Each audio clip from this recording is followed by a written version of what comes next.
1억 원을 만들었는데도 10억 원은 너무 멀게 느껴집니다. 그래서 많은 분이 여기서 위험한 생각을 합니다.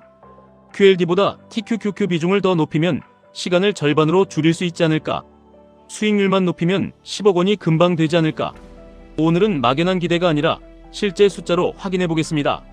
시작 금액은 1억 원입니다. 매달 100만 원을 추가로 투자합니다. 세금과 수수료는 제외하고 연복리 수익률을 월 수익률로 환산해 매월 말 100만 원을 납입하는 방식으로 계산하겠습니다.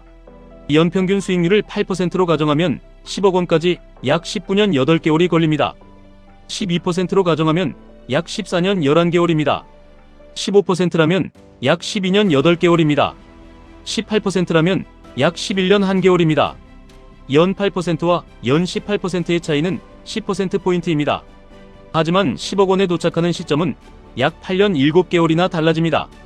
정확히 절반까지 줄어드는 것은 아니지만 거의 9년에 가까운 시간을 앞당길 수 있습니다. 이 숫자만 보면 공격적인 상품을 선택하는 것이 정답처럼 보입니다. TQQQ 비중을 최대한 높이고 높은 수익률을 노리는 것이 가장 빠른 길처럼 느껴집니다. 하지만 여기에는 가장 중요한 문제가 빠져 있습니다. 연평균 18%는 매년 계좌가 편안하게 18%씩 오른다는 뜻이 아닙니다. 어떤 해에는 50% 이상 오를 수 있지만 어떤 해에는 계좌가 절반 이하로 무너질 수도 있습니다. QLD와 TQQQ는 각각 나스닥 100 하루 수익률의 2배와 3배를 목표로 하는 상품입니다. 나스닥 100의 장기 수익률을 정확히 2배와 3배로 따라가는 상품은 아닙니다. 시장이 한 방향으로 강하게 상승할 때는 일일 복리 효과가 유리하게 작동할 수 있습니다. 반대로 상승과 하락이 크게 반복되면 변동성으로 인해 장기 결과가 기대보다 나빠질 수도 있습니다. 따라서 10억 원 계산에서 가장 먼저 봐야 하는 것은 가장 높은 기대 수익률이 아닙니다. 내가 실제로 끝까지 유지할 수 있는 수익률과 위험 수준입니다. 연 18%를 기대하며 TQQQ 비중을 지나치게 높였다고 가정해 보겠습니다.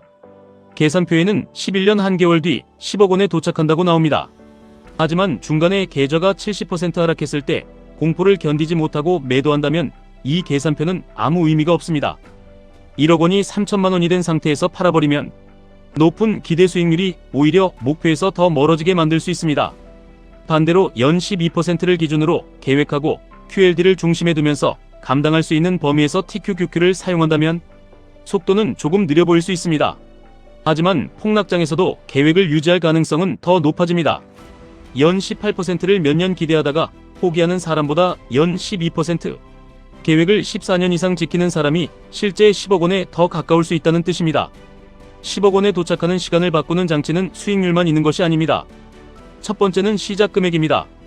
같은 수익률이라도 1억 원에서 시작하는 사람과 3천만 원에서 시작하는 사람은 목표에 도착하는 시간이 다릅니다. 처음 1억 원을 만드는 과정이 어려운 이유도 여기에 있습니다. 투자 초기에는 복리보다 내가 직접 넣는 돈의 영향이 더 크기 때문입니다. 두 번째는 월 납입액입니다. 시장 수익률은 투자자가 결정할 수 없습니다. 하지만 매달 100만 원을 120만 원이나 150만 원으로 늘리는 것은 소득과 지출을 조절해 어느 정도 통제할 수 있습니다. 기대 수익률을 억지로 높이는 것보다 월 납입액을 안정적으로 늘리는 편이 더 안전한 선택이 될 수 있습니다. 세 번째는 투자 기간입니다. 복리는 초반보다 후반에 훨씬 강하게 작동합니다. 계좌가 1억 원일 때 연 12% 수익은 약 1,200만 원입니다. 계좌가 5억 원이 되면 같은 12%라도 약 6천만 원입니다. 월급에서 넣는 돈보다 계좌가 스스로 움직이는 금액이 커지는 순간부터 자산 증가 속도가 달라집니다. 초반에는 매달 100만 원을 넣어도 계좌가 잘 늘어나지 않는 것처럼 느껴질 수 있습니다. 하지만 계좌가 커진 뒤에는 하루 움직임이 한 달 납입액보다 커질 수도 있습니다. 이 구간에 도착하기 전에 포기하지 않는 것이 중요합니다. 그러면 실전 계획은 어떻게 세워야 할까요?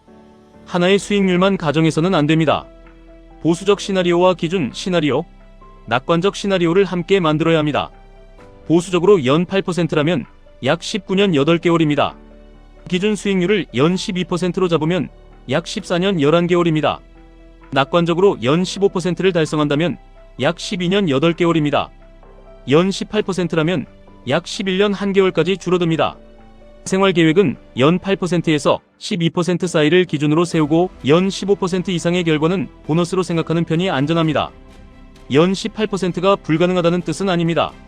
문제는 연 18%가 반드시 나와야만 인생계획이 성립하도록 만드는 것입니다. 시장 수익률이 기대보다 낮아지는 순간 TQQQ 비중을 더 높이고 대출까지 사용하고 싶은 유혹이 생길 수 있기 때문입니다. 10억 원 목표를 세울 때는 반드시 4가지 숫자를 함께 적어야 합니다. 목표 금액 10억 원, 월 납입액 100만 원, 기준 수익률에서 예상되는 투자 기간, 그리고 내가 감당할 수 있는 최대 낙폭입니다. 대부분의 투자자는 목표 금액과 기대 수익률만 적습니다. 하지만 실제 계좌를 지키는 숫자는 최대 낙폭입니다. 1억 원이 7천만 원이 되었을 때 계속 보유할 수 있는지 생각해야 합니다. 1억 원이 5천만 원이 되어도 월 적립을 계속할 수 있는지 생각해야 합니다. TQQQ 비중이 높다면 1억 원이 3천만 원 안팎까지 줄어드는 상황도 상상해 봐야 합니다. 원화 손실로 7천만 원이 찍힌 화면을 보고도 계획을 유지할 수 있는지 답해야 합니다. 이 질문에 자신 있게 답할 수 없다면 기대 수익률을 낮추고 레버리지 비중도 줄여야 합니다. 그러면 QLD만 해야 하는 것일까요? 그 뜻은 아닙니다. QLD와 TQQQ 가운데 어느 하나가 모든 사람에게 무조건 정답이라는 이야기도 아닙니다. 중요한 것은 TQQQ를 편입할 때 기대 수익률만 높이지 말고 예상 손실폭도 함께 높여서 계산하는 것입니다. 수익률은 TQQQ 수준으로 기대하면서 손실은 QLD 수준으로 생각해서는 안 됩니다. 같은 레버리지 안에서 기대 수익과 위험은 함께 커집니다. 여기서 계산표에 나타나지 않는 변수가 하나 더 있습니다. 바로 수익이 발생하는 순서입니다. 5월 적립을 계속하는 투자자는 최종 평균 수익률이 비슷하더라도 상승과 하락이 발생하는 순서에 따라 결과와 체감이 달라질 수 있습니다. 첫 3년에 큰 상승이 나오면 계좌가 빠르게 커지면서 자신감이 생깁니다. 반대로 첫 3년에 큰 하락이 나오면 나중에 시장이 회복하더라도 중간에 포기할 가능성이 커집니다. 다만 적립식 투자자에게 초반 하락은 무조건 나쁜 것만은 아닙니다. 계좌가 아직 작을 때 낮은 가격으로 더 많은 수량을 모을 수 있기 때문입니다. 매달 같은 100만 원을 투자해도 가격이 낮을수록 더 많은 수량을 살 수 있습니다. 이후 시장이 회복하면 초반에 모은 수량이 수익률을 끌어올릴 수 있습니다. 하지만 이미 1억 원을 한 번에 넣어둔 투자자에게 초반 폭락은 이야기가 다릅니다. 거치 금액은 큰데 매달 추가하는 돈이 100만 원이라면 새로 매수하는 금액보다 기존 자산의 손실이 훨씬 크게 느껴집니다. 1억 원이 5천만 원으로 줄어든 상황에서 매달 100만 원을 넣더라도 손실을 빠르게 메우기는 어렵습니다. 따라서 같은 1억 원 투자자라도 월 소득과 비상금, 추가 매수 능력에 따라 적절한 QLD와 TQQQ 비중은 달라져야 합니다. 생활비와 비상금이 충분하고 폭락장에도 월 적립을 유지할 수 있는 사람과 투자금이 필요한 시점이 정해져 있는 사람은 같은 전략을 사용할 수 없습니다.